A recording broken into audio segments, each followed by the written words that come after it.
What is going on, guys? I am Bob's Baldroid, and I am here with another deck profile. And you're probably happy by the title of this deck profile, because if you haven't realized yet, it is not, I repeat, not a Gengar EX deck profile. So, I mean, you guys are probably jumping up and down, because I have been doing a lot of that recently.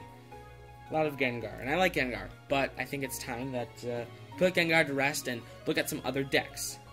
So, this time I will be doing a Seisimitoad EX deck profile, and this deck will be built from what is suspected to be the new standard format, which will be from XY base to whatever the newest set will be, which will be Ancient Origins, and then from there on out.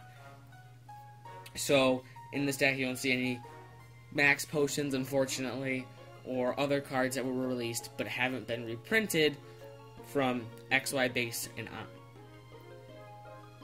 So, as always, in this deck profile, we will be running Seisimitoad EX, 4 of them, with that amazing Quaking Punch attack.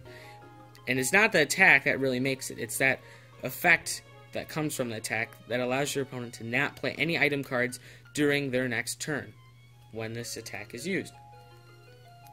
So that is just a huge overall attack that just destroys the opponent. And this deck does deviate a little bit from what the average Seisimitoad EX deck will be playing. We do not run any Manectric in this deck, which is a little odd, but we do run a 3/3 line of the Circle Circuit Raichu. And this is a really good card because now with Skyfield in the format, we can really stack a lot of damage with Circle Circuit and do a lot of damage. And the reason I added this card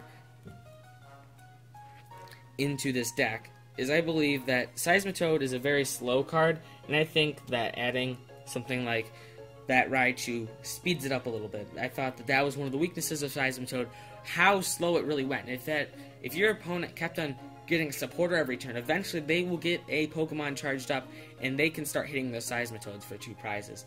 And I think that's really where the issue came with Seisimitoad.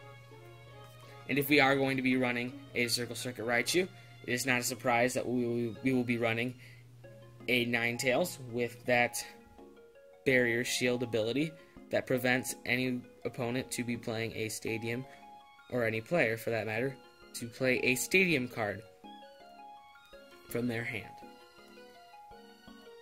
So we can use Ninetales after we have put the Stadium card that we want down and lock that Stadium pretty much in play unless they knock out that Ninetales.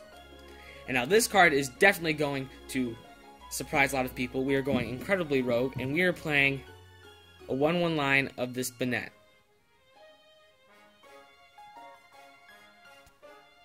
And this Banette here has a great ability, if I can actually get this camera to focus.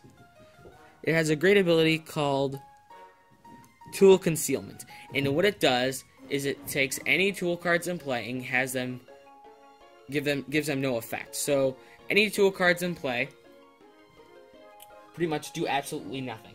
So this is really good because with the Mega Pokemon, they have to waste a turn Mega Evolving. So that's just huge, especially with the Seisimitoad, because another weakness I've found with Seisimitoad decks, and as I've played it with Gengar, when the Seisimitoad stops Quaking Punching, and you go in for a Manectric attack, or a Raichu, or whatever your other attacker is, because you're stop Quaking Punching, and the item cards can now be played, your opponent will just start spamming those tool cards and attaching pretty much, they're going item crazy and doing whatever they can because they know they do not have very many more turns until you start Quaking Punching again. So, by playing Banette, it does lower that pretty much craziness of item cards just being played crazy once you stop Quaking Punching. And this does not come as a surprise either. We do play 2 Shaymin EX with that amazing setup ability. So that does not come as a surprise at all. And this is our Pokemon lineup right here. So a fairly high Pokemon lineup for a Seisimitoad EX variant. And for the supporters, we run 4 Sycamore, or 3 Sycamore, pretty staple in a lot of decks. I think 3 will now be a staple for Sycamore. 2 Shaunauts, very good and solid card. Shuffle your hand into your deck and draw 5 cards is not bad at all. Professor Birch, 2 of those. Not that bad either. If you want to take the risk and not draw that extra card, if you flip tails, then no, you gotta take that risk, then you have to. 2 Lysander. You know, especially in this deck, it's good to Lysander up a Pokemon in Circle Circuit for the knockout, just to basically get those heavy megas, get them knocked out, and stuff like that. So Lysander is going to take a huge role in this deck. We also run 1 AZ. This is mainly to pick up those Shaymins if we need to, or if we want to heal damage from a Seisimitoad that will be knocked out soon, we can also do that. And we also run 1 Pokemon Fan Club. This is mainly to help us fill the bench up if we need to get a higher attack off of Circle Circuit. That is all of the supporters, and for the item cards, we start with 4 VS Seeker. So VS is pretty much a staple now. Some people have been running like 2 or 3, but I mean 4 is just the perfect number because it allows you to run less supporters, and it also allows you to run a lot of 1-ofs, where if it's in the discard pile, just VS Seeker, and you can use that card up to 4 times if you run 4 VS Seeker. So that's great. We also run 3 Trainer's Mail. With Seisimitoad, it's really important to get those item cards and start using them quickly, as well as, you know, because we don't run a high supporter count, at least for a draw supporter count, it's important that we do use that supporter every single turn. We also run 4 Ultra Ball. Again, we do have 3 Pokemon that are Stage 1, so we need to make sure that we are getting those out into play early, and Ultra Ball helps us do that. We run 3 Enhanced Hammer. I mean, this is pretty good for a Seisimitoad deck, considering that a lot of the time, you know, I think the next decks that'll be coming up will be that Mega Sceptile deck and that Giratina EX deck, as well as Mega Latios. I think that'll get a little bit more hype around it. And they all use that special energy, besides the Mega Sceptile. But those Dragon decks are going to incredibly spam those double Dragon Energy as much as they can. And Enhanced Hammer allows us to take those off of those Pokemon and just allow them to do pretty much nothing besides put Pokemon on the field.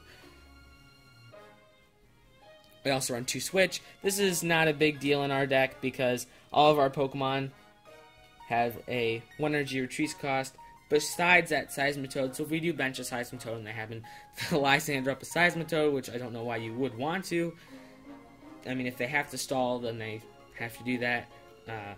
But Switch allows us to get out of that if they happen to.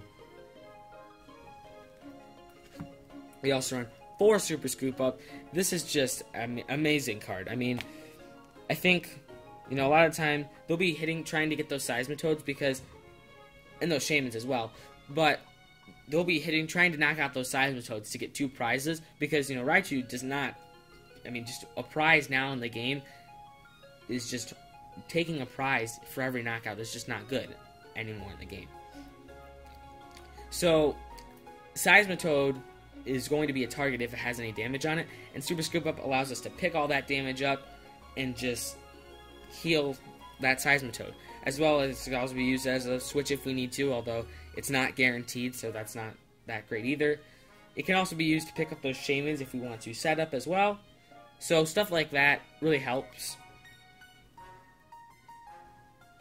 We could also use the Super Scoop Up to pick up a Vulpix, or it would be a Ninetales at the time, if we have gotten Ninetales out and we have to, for some reason, put it down before we put our stadium down, which will be coming up in a second.